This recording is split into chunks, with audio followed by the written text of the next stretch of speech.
What am I looking for? Hold on. Wait, somebody just linked. This is a quick read from St. Louis Fed on how the decoupling of labor productivity and wages is overstated. Yeah, I've read. Okay, hold on. How well do wages follow productivity growth?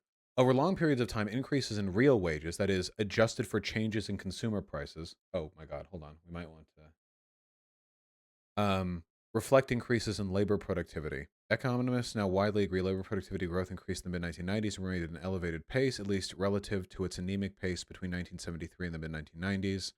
Numerous studies have traced the cause of the productivity acceleration to technological innovations in the productivity non-farm business sector. Total compensation per hour. Wait, what? I was using the Bureau of Labor Statistics. What was the deflated by core PCE productivity non-farm business? Okay, I assume that is the gray. Okay, gray total compensation per hour one. This is from 1995 to 35. What about the wage? Is that what we're talking about here? PCE. What are we? PCE isn't mentioned anywhere here. What does PCE mean? Research technology innovation, the impact of wide growth. Numerous news articles have discussed the apparent failure of wages to increase labor productivity. Less appreciated, perhaps, is that the productivity acceleration has been accompanied by important changes in the way business compensate their employees. Of particular importance is the increased use of variable pay, that is, compensation tied either to the performance of individual employees or the business's overall performance, including end-of-year bonuses, cash awards, profit sharing, and stock options. Wait, how many workers get end-of-year bonuses, cash awards, profit sharing, and stock options? What percentage of workers get these?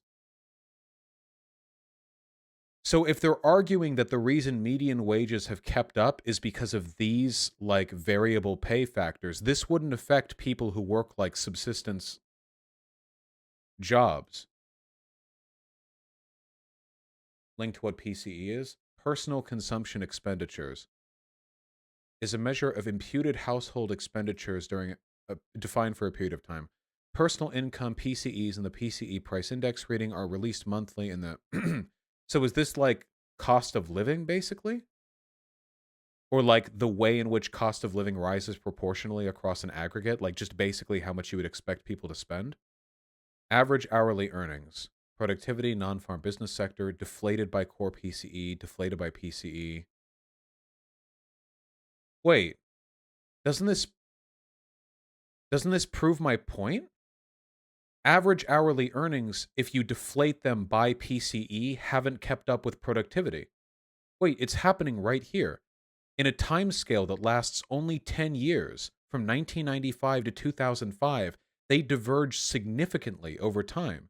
Isn't this my point for average hourly earnings? But then if you go by total compensation per hour, does this include the variable pay metric? But average hourly earnings do not include variable pay and fringe benefit. Okay, well, that's what I'm saying. A lot of hourly workers don't get any of these variable pay incentives at all. Wait, hold on. How many workers get variable pay? Approximately 71% of all organizations surveyed said they offer some kind of variable pay. Okay. 71% of orgs, but what? Just the managers? Who gets it? What percentage of workers benefit from it? Types of variable pay by organizational size. I don't want variable pay by org. I want how many workers benefit from variable pay. Over 1/3 of all surveyed respondents said their organization has a discretionary bonus plan. Only a third? Yeah, even if a corporation offers it, they don't offer it to everyone. And even if they offer it, that doesn't mean they offer enough. I feel like this actually proves my point. Variable pay may be used as a way of sandwiching or like shoring up the productivity to wage gap, but not everybody gets variable pay. Am I wrong in this? I'm not an economist. I just feel like 75% of orgs offer variable pay. Yeah, but like, but how many of workers get it? It said on that page who gets it. I thought I saw that part. Hold on. Yeah, who gets it, but I don't think it says who gets variable pay. There's a fair amount of variability across and within organizations when it comes to who gets variable pay and why. Yeah, I know. But how many? The prevalence and type of variable pay can also depend on the organizational level. Often, organizations struggle with how far down to extend their variable pay plan. That choice will ultimately depend on culture and budget, but again, it's worth noting what other organizations are doing. For those who have variable pay, most extend it all the way to non exempt employees. Only 34% do not give non exempt employees variable pay of some sort. So, only non exempt employees. Variable pay by organizational level. This is just percent of organizations that pay out variable pay on an annual business. What about how many workers? Yeah, variable pay is often used to keep wages low, by the way. Yeah, because how many people have ever been promised an end of year bonus and then ended up not getting it? How many people have experienced that? Like, oh yeah, we've done really well, and then like it doesn't happen. But I bet you the CEO still gets that end of year bonus. This stuff all happens. Variable pay is another way of abstracting the overall wealth of the working class to make it harder for us to understand the exploitation they're experiencing. 82% of executive variable pay. What does that mean? I need to know. How common are variable pay plans? Not how many orgs. Okay, I'd be willing to bet less than half of workers in the United States get a substantive variable pay plan, like something that would have a meaningful impact on their income. We need to look more into this in the future. I got a free meal card for the hotel I worked for. Yeah, technically that's variable pay. Like, that's not substantive, you know? Half seems pretty optimistic. Yeah, I'm really happy that this was linked to me. It was Rivera Life, right? I feel like this actually makes my argument for me, like, pretty well.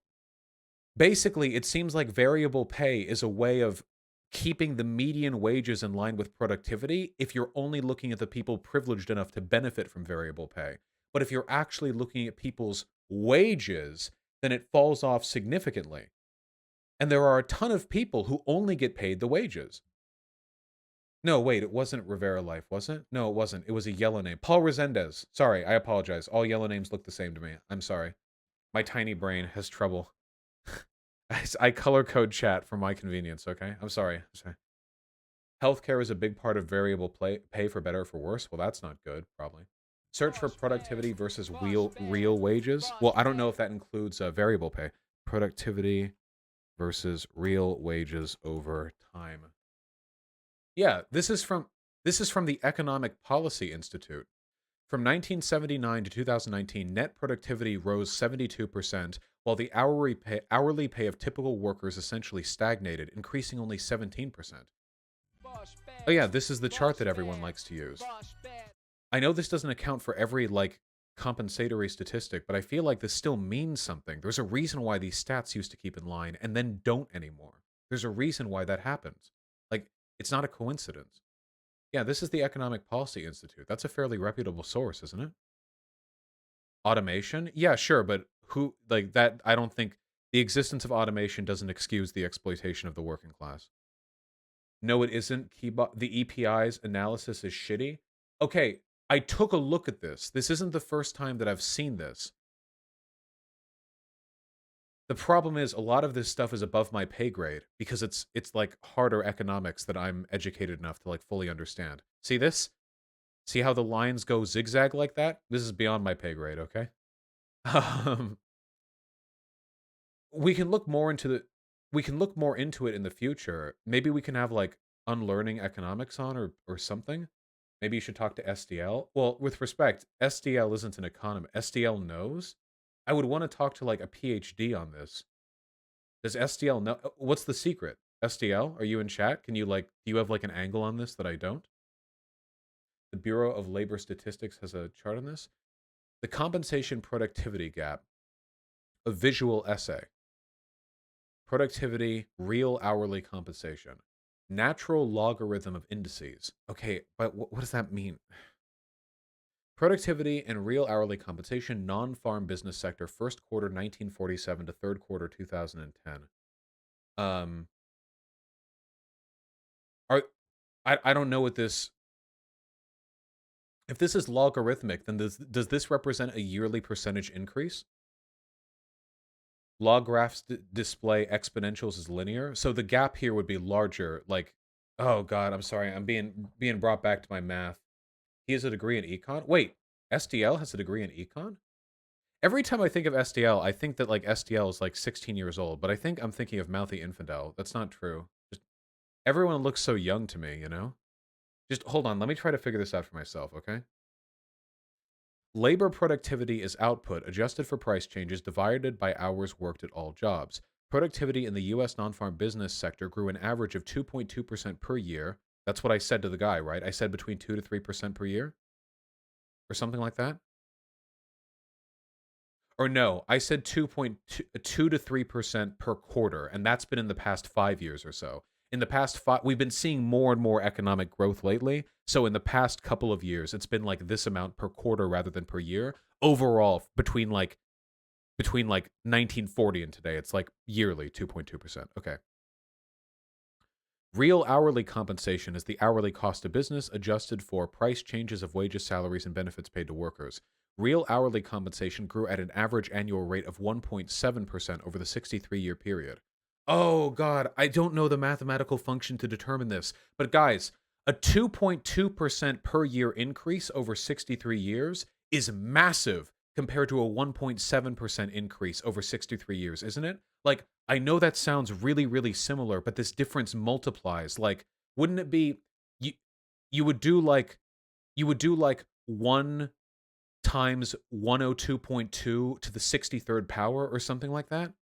Oh God, how do I do this with my because it compounds yearly. We're talking yearly interest here. How do you do that in a calculator? So you would do so the calculation that we're doing here is 1 times 102.2 times wait, no, that's not it. Sorry, wait. I'm sorry, I'm bad at math. Okay, it's 1 times 102.2 to the 63rd power. So it would be how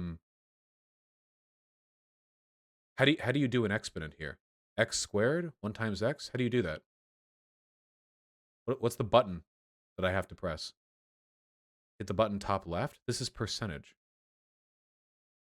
Oh, sorry. No, you're right. Not 102.2. It's 1.00. Oh God, sorry. Okay, we got to be careful. 1 times uh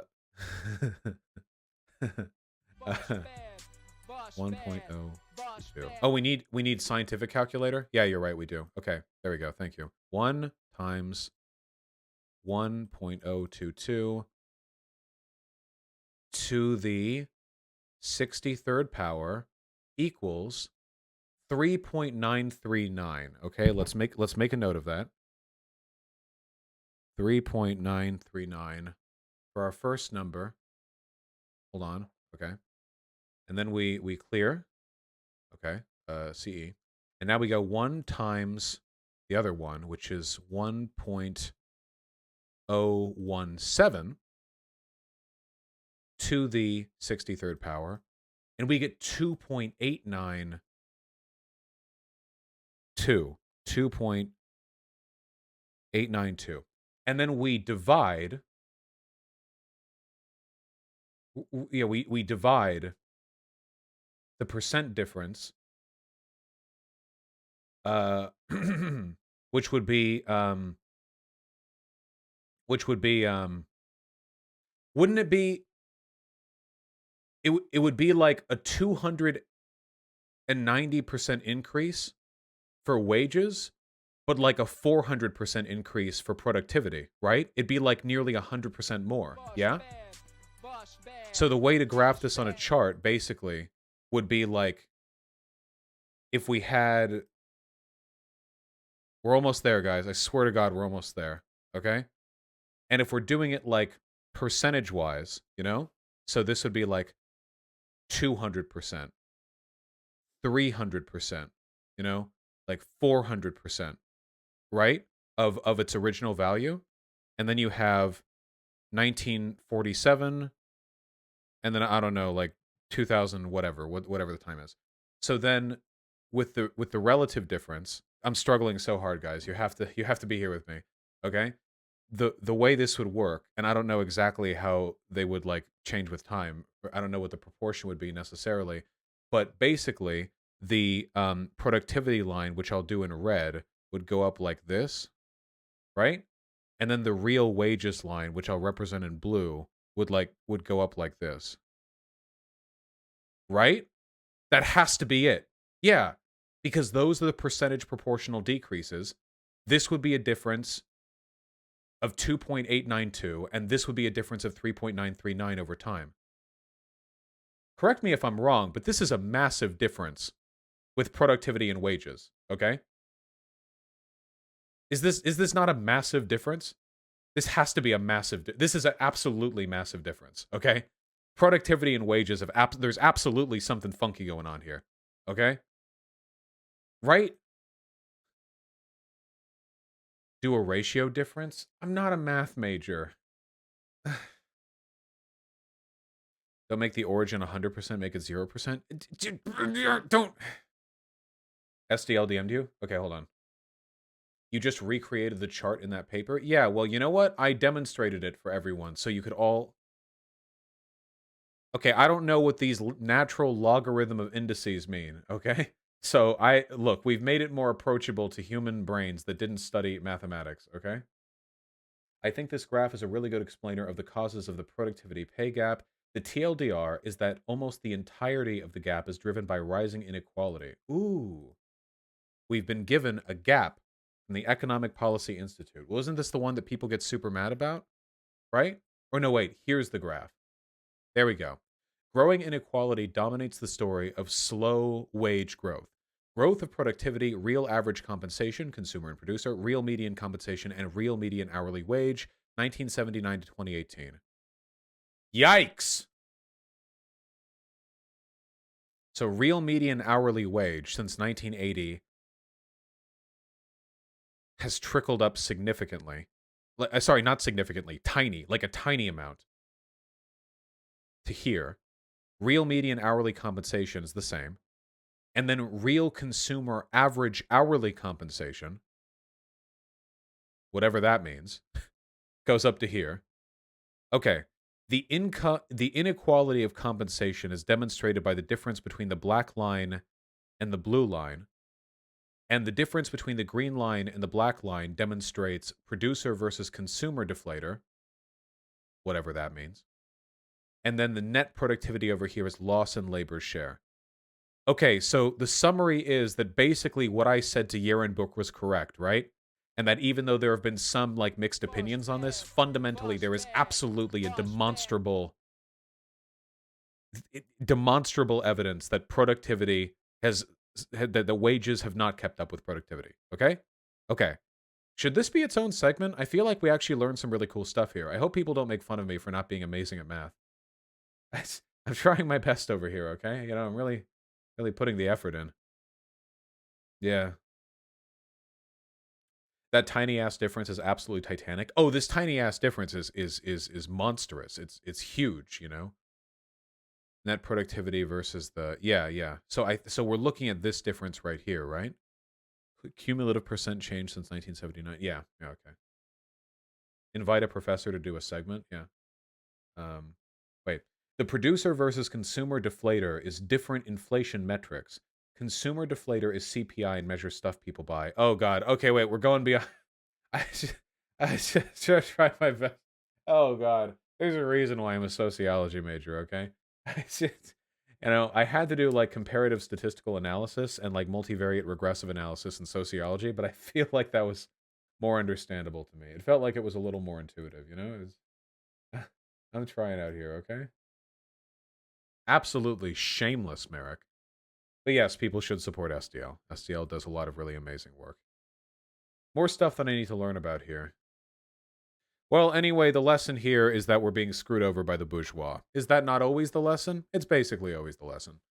So, anyway, you can understand the layman terms, but it's easy to make a mistake with the math if you don't talk to an economist. Sure, but I think I got that math correct. Because that was pretty simple. That was just cumulative interest, right? Yeah. I think I got that correct. Anyway, Tempest, do this thing too. I don't know. Today we learned about productivity and wages, okay? Vaush struggles with math live. I don't know. Do some